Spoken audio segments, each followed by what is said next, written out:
सवाल अगर आपसे पूछा जाए कि आपको लाइफ में क्या चाहिए, तो आपका क्या जवाब होगा?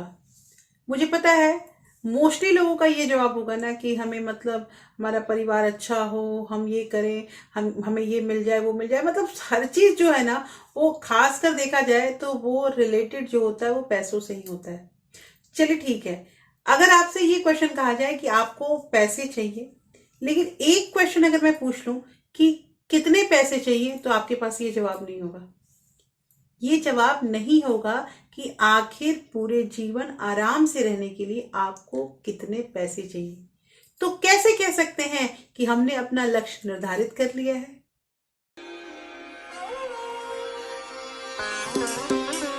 Hello everyone, welcome back to my channel real life with Tuku. कैसे हैं आप लोग? आई होप आप बहुत अच्छे होंगे और सेहतमंद होंगे और आप लगातार लगातार मेरी वीडियो के साथ ही बने हुए होंगे। दोस्तों, आज की वीडियो में बात करेंगे कि आखिर जो हम ये आर्थिक प्लानिंग करते हैं, फाइनेंशियल प्लानिंग करते हैं, ये प्लानिंग करने के लिए कौन कौन से स्टेप होते हैं, कौन कौन से हमारे तरीके होते हैं जो हम अगर अपनाएं तो हमारे पैसे बचेंगे, और हमारे पैसे बचने के बाद हमें ये भी पता चलेगा ना कि हमारा पैसा ग्रो हो रहा है कि नहीं हो रहा है। आज की जो वीडियो है दोस्तों, इस वीडियो में आप लोग को 7 ऐसे स्टेप बताने वाली हूँ ना, जिससे हमारे पैसे तो बचेंगे ही बचेंगे, हमारे पास एक मतलब हमें एक डायरेक्शन मिल जाएगा ना कि अब हमें ये काम ही करना है। देखिए, कई बार ऐसा होता है ना, हर बच्चा पढ़ता है, हर बच्चा पढ़ता है, लेकिन पढ़ने के बाद बहुत लोगों को है ना ऐसी जानकारी ही नहीं होती है ना कि ये कोर्स कर लेंगे या फिर यहाँ पढ़ाई करने के बाद और हम आगे क्या जा सकते हैं।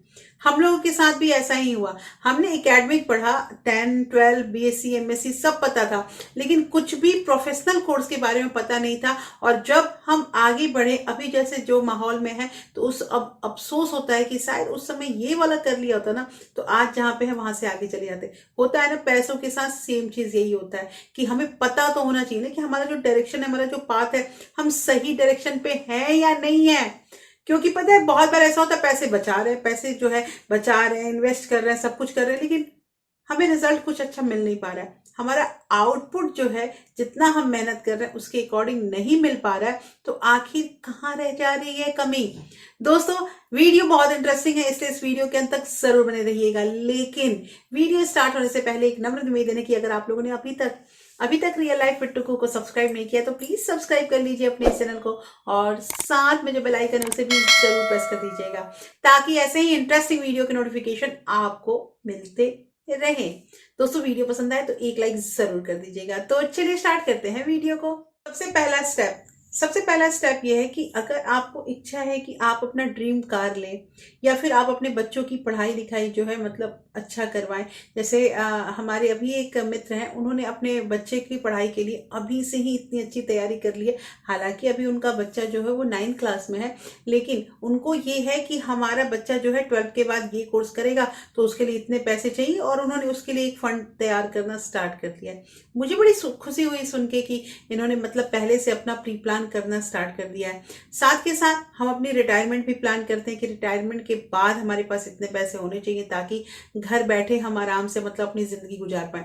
दोस्तों, पता है जो सरकारी नौकरी करते हैं ना, उनको रिटायरमेंट का थोड़ा सा टेंशन नहीं रहता है, क्योंकि रिटायरमेंट के बाद उनको पैसे मिलते हैं, उनको मतलब पीएफ मिलता है। लेकिन हम प्राइवेट जॉब वालों को ना ये सब ऐसा सुविधा नहीं है, तो उसके लिए जब तक हम काम करते हैं ना, उसी समय हमें कुछ ना कुछ तो अपनी प्लानिंग करनी ही पड़ती है। कहने का मतलब ये है कि सबसे पहली चीज कि आपको अपना लक्ष्य निर्धारित करना है। ये है आपका पहला स्टेप। आपको ये लक्ष्य निर्धारित करना पड़ेगा कि आखिर आपका क्या गोल है, आप किस लिए पैसे की बचत कर रहे हैं। अब बात ये भी सही है कि गोल कोई एक थोड़ी होता है कि हमने घर घर खरीद लिया है, हमने डाउन पेमेंट देने के लिए पैसा खरीद लिया है, रख लिया है, और मतलब हमारा जो ड्रीम कार है उसके लिए हमने पैसा रख लिया, बस यही गोल है। नहीं, ऐसा नहीं है। गोल अलग अलग होते हैं, तो डिपार्टमेंट अलग अलग है, तो उसके अकॉर्डिंग जैसे मान लीजिए कि आपने एक एक जो है अपना गोल निर्धारित कर लिया कि आपको बच्चों की पढ़ाई करानी है, एक आपने गाड़ी के लिए रख लिया, एक आपने रिटायरमेंट के लिए रख लिया। अब ये आपके पास 3 जो है अलग अलग डिपार्टमेंट आ गए, उसमें आपको धीरे धीरे पैसे रखने हैं। अब ये पैसे जो रखने की मैं बात कर रही हूँ ना, ये तभी हम रख सकते हैं ना जब हम काम कर रहे हैं। जब हम, ऐसा नहीं है कि हम बैठ गए हैं तो फिर पैसे आने, जब पैसे आएंगे ही नहीं तो हम रखेंगे क्या? तो सबसे पहली चीज, पहला स्टेप यही है कि हमें अपना गोल निर्धारित करना है। दूसरी चीज आती है दोस्तों कि हमें अवधि भी पता रहनी चाहिए। देखिए, अवधि मतलब आपको समय बहुत महत्वपूर्ण है। समय बहुत बलवान भी होता है दोस्तों। तीन तरह से ना, मतलब मैं बताऊंगी कि अवधि के बारे में, ड्यूरेशन के बारे में बात करते हैं। सबसे पहली होती है कि जो मतलब शॉर्ट पीरियड के लिए होता है, और एक होता है जो मध्यम अवधि के लिए होता है, और एक जो होता है वो लंबी अवधि के लिए होता है। तो तीन तरह से है। जैसे कि मान लीजिए कि हम अगर रिटायरमेंट प्लान कर रहे हैं तो वो लंबी अवधि में आ गया। जैसे कि मान लीजिए हम इमरजेंसी फंड बना रहे हैं तो वो हमारा जो है वो शॉर्ट वाला छोटी अवधि में आ रहा है। तो ऐसे करके हमारा अलग अलग जो है ना फंड रहता है, और अलग अलग उसके सबका समय रहता है। कहना यहाँ पे ये है दोस्तों कि अपना साथ के साथ आपको समय भी निर्धारित करना है कि ये गोल है, और इस गोल को हमें 2 साल में, 5 साल में हमें ये पाना ही पाना है। तो एक तरह से ना, जैसे कि एग्जाम देते हैं ना हम लोग, तो एग्जाम में क्वेश्चन रहते हैं। तो आप देखिए, एग्जाम में टाइम भी दिया रहता है कि आपने इतने टाइम में इतने क्वेश्चन कंप्लीट कर लेने। ऐसा नहीं है कि आपको मतलब कि 4-5 घंटे बैठना है और आप क्वेश्चन करते हो तो सभी कर लेंगे। तब तो सभी कर लेंगे जब कोई हमें टाइम ही नहीं दिया और हम लेके बैठे हुए हैं। नहीं, हर चीज का एक समय होता है। उसी तरह से आपको जो पैसा बचाना है, आपको जहां पैसा लगाना है, आपको जिस चीज के लिए पैसा बचाना है, उसके साथ साथ आपका समय भी निश्चित होना चाहिए। दूसरा स्टेप है ये दोस्तों कि समय निर्धारित कीजिए। तीसरी चीज यहाँ पे ये आती है ना कि महंगाई पर ध्यान दीजिए। देखिए, ऐसा है कि अगर हम गोल निर्धारित करते हैं ना, अपना समय जैसे कि निर्धारित करते हैं कि हमें 5 साल में, पता है हर साल महंगाई बढ़ रही है। तो हर साल पैसों का जो वैल्यू है ना वो धीरे धीरे कम हो रहा है। कहने का मतलब कि अभी आप देखिए कि जिस तरह से मतलब अभी 100 रुपए की वैल्यू है, तो क्या आपको लगता है कि 5 साल के बाद भी 100 रुपया 100 ही रुपया रहेगा?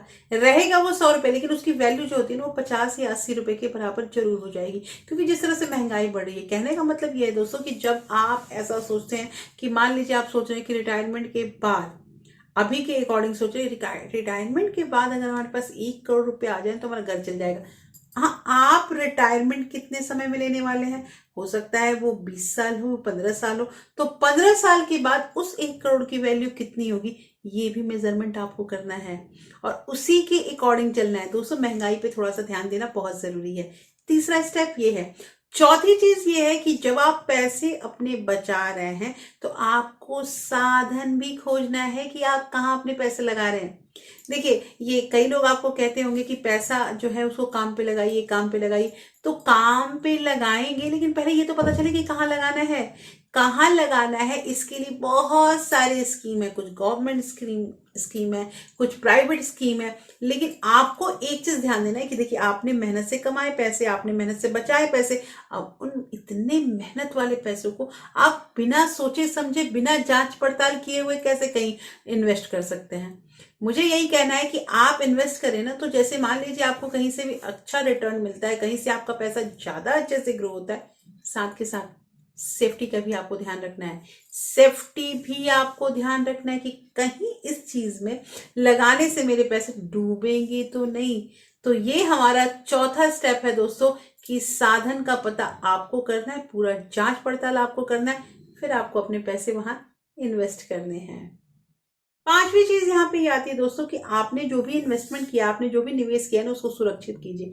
सुरक्षित करने का मतलब ये मैं कहना चाह रही हूँ कि मैंने अक्सर अपने वीडियो में बताया कि इंश्योरेंस आप लोग जरूर रखें। चाहे वो आपका लाइफ इंश्योरेंस हो, हेल्थ इंश्योरेंस हो, कार इंश्योरेंस हो, या फिर घर का इंश्योरेंस हो, हर तरह का इंश्योरेंस आपको रखना है। देखिए, इंश्योरेंस रखने का मतलब ये होता है ना कि हम अपने जो हमारे पैसे बचाए हुए हैं ना, या जो पैसे हम रख रहे हैं ना, उन पैसों को हम सुरक्षित कर रहे हैं। और बहुत लोग जो है ना, ये इंश्योरेंस में सोचते हैं कि अरे इतना पैसा जो हमारा जा रहा है ना, बेकार ही जा रहा है। जैसे मैं आपको बता रही हूँ कि जब स्टार्टिंग में हेल्थ इंश्योरेंस के बारे में हमने सुना था ना, तो हमें बड़ा मतलब बेकार चीज लगता था। हेल्थ इंश्योरेंस बीमार पड़ने के बाद, मतलब हर हर साल या हर महीने जैसे भी मतलब जो स्कीम होती है, तो हर साल हमें मतलब 5,000 रुपया देना पड़ेगा। देखिए, मैंने स्टार्टिंग की बात करी, मतलब आज से 10-11 साल की पहले की बात बता रही हूँ। 5,000 रुपये सालाना देना पड़ेगा। 5,000 रुपया अगर हम सालाना देंगे तो हमें रिटर्न कितना मिलेगा? और इतना थोड़ी है कि रोज घर में कोई बीमार पड़ता है जो हमारा पैसा बच जाएगा। अच्छा, उसमें भी एक और क्राइटेरिया था कि जब आप 24 घंटे हॉस्पिटल में एडमिट रहते हैं, तभी आपका जो है वो कवर रहता है पैसा, है ना? आप देखिए दोस्तों, ऐसा कौन सा बीमारी होगा जिसमें हमें हॉस्पिटल में मतलब 24 घंटा भर्ती होना पड़ेगा। ये सब क्वेश्चन आते थे। तो वो जो हेल्थ इंश्योरेंस है वो किसी से ही पूछिएगा ना, उस वक्त उन लोगों को बुरा ही लगता था। लेकिन उसी समय कुछ लोगों ने जो चालाकी कर ली और जो अपना हेल्थ इंश्योरेंस, कुछ लोगों को उनकी कंपनी के अकॉर्डिंग मतलब कंपनी के थ्रू जो है वो हेल्थ इंश्योरेंस मिल गया, तो उनको और आराम हुआ। तो कहना यहाँ पे ये है दोस्तों कि हेल्थ इंश्योरेंस, लाइफ इंश्योरेंस, ये सब चीजें होती है ना, ये सब निवेश जो है सुरक्षित होती है। ये आपको करना ही चाहिए। ये मत सोचिए कि आप जो ये पैसा डाल रहे हैं, ये पैसा आपका जो है वो बर्बाद हो रहा है, ये बिल्कुल नहीं सोचना है। ये बहुत इंपॉर्टेंट चीज है। नेक्स्ट हमारा जो स्टेप है, 6 स्टेप, वो ये आता है दोस्तों कि जहां भी हम अपने पैसे लगा रहे हैं, जहां भी अपने पैसे जो है इन्वेस्ट कर रहे हैं, उनका समय पे हमें जायजा भी लेना चाहिए। अब जायजा ऐसे लेना चाहिए कि मान लीजिए हमने मार्केट में इतने पैसे लगा दिए, हमने इतने पैसे लगा दिए और हमें नहीं पता कि अभी मार्केट कैसा चल रहा है, हमने छोड़ दिया है। लेकिन ऐसा नहीं है, फ्लक्चुएशन जिस तरह से चलता है तो आपका जो भी अमाउंट लगा है वो अमाउंट कम भी हो सकता है, बर्बाद भी हो सकता है, खत्म भी हो सकता है, अरे जीरो भी हो सकता है। तो इतना ना हो, इसके लिए आपको बीच बीच में चेक भी करना है कि जो आप पैसे जहां जहां लगाए हो वो पैसे आपके ग्रो हो रहे हैं, एज इट इज है, या उनका वैल्यू कम हो रहा है। तो 6 स्टेप यही है दोस्तों कि आप जहां भी पैसे लगाते हैं ना, जिस जिस जिस फील्ड में लगाते हैं ना, उसका जायजा भी समय समय पे लेते रहिए। लास्ट का जो 7th स्टेप है वो बहुत ही इंपॉर्टेंट है। और आप समझिए कि अगर मैं ऐसे बोलूं ना कि ये जितना मैंने अभी आपको स्टेप बताया ना, उसमें बेहद इंपॉर्टेंट पॉइंट यही है, लालच नहीं करना है आपने। लालच जो है उससे बचिए। देखिए, लालच उससे ये बचिए कि ऐसा होता है ना कि जब हम कहीं भी अपने पैसे इन्वेस्ट करते हैं ना, तो हमारा जैसे मान लीजिए कुछ हमें रिटर्न मिल रहा है, तो हमारे मन में ये चीज होता है कि कुछ दिन और छोड़ दें तो हो सकता है ये जो निवेश है, ये जो इन्वेस्टमेंट है, ये जो हमें प्रॉफिट मिल रहा है, ये प्रॉफिट बढ़ के ही मिले, है ना। और फिर हम क्या करते हैं, हम इस लालच में आके उस चीज को छोड़ देते हैं, वो काम जो है हम छोड़ देते हैं। लेकिन कभी कभी ऐसा होता है ना कि ये जो हम काम, ये जो हम स्टेप उठाते हैं ना, ये स्टेप जो है ये हमारे लिए भारी पड़ जाता है। हमें जो मिलता है वो तो जाता ही जाता है, कभी कभी वो आज जो रखा है उसमें से भी माइनस हो जाता है, होता है ना ये चीज। तो कहना यहाँ पे ये है दोस्तों कि लालच किसी चीज में नहीं करना है। किसी भी चीज, आपने कितना कमाया, आपने कितना बचाया, आपके पास क्या है, ये आपके गुण पे, आपकी चीजों पे निर्भर करता है। आपने किसी दूसरे से मतलब नहीं रखना है। वो रोज घूमने जाते हैं, वो रोज पिक्चर देख के आते हैं, वो रोज बाहर खाना खाते हैं, हम भी करेंगे। हो सकता है कि आपको वो सूट ना करे, हो सकता है कि उनके घर में आप जानते हो कि वो कहाँ जा रहे हैं, कहाँ नहीं जा रहे हैं, या जो भी हो सकता है उनकी आमदनी, उनकी सैलरी जो है वो आपके घर के बराबर नहीं हो। तो कुछ भी हो सकता है, इसलिए दूसरे को देख के ना अपने घर में आग नहीं लगानी चाहिए और अपना सोचना चाहिए। और दोस्तों मुझे कमेंट करके बताइए कि ये जो मैंने 7 स्टेप बताया ना, इसमें सबसे इजी स्टेप आपको कौन सा लगा। तो दोस्तों कैसी लगी आज की वीडियो, मुझे बताइएगा। होपफुली ये वीडियो आपको अच्छी लगी, और अच्छी लगी तो प्लीज लाइक शेयर सब्सक्राइब जरूर कीजिएगा। और हाँ, मुझे कमेंट करके ये बताइएगा कि 7 स्टेप में आपको सबसे सबसे सबसे इम्पोर्टेंट जो है वो कौन सा लगा। तो फिर मैं मिलती हूँ ऐसे ही इंटरेस्टिंग वीडियो के साथ। तब तक अपना प्यार और सपोर्ट ऐसे ही बरकरार रखिएगा। Thank you, thanks for watching.